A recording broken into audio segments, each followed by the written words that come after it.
may baka sakali makatikim ng beef tapa mamaya sa DRT. Ayan si Aaron, no? Aaron! Liligo. Malapit lang yan. Sana all, malapit. Wala pang 5 minutes, nandito na. Lupit natin yung mga tropa. So unahan, habang tayo.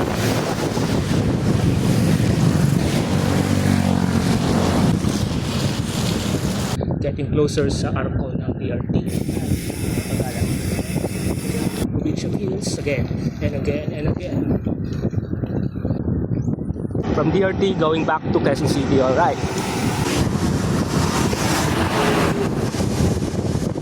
47 kilometers from Bahay. Go to DRT. Yan na pala yan. So, lapit na tayo maubos sa liningan.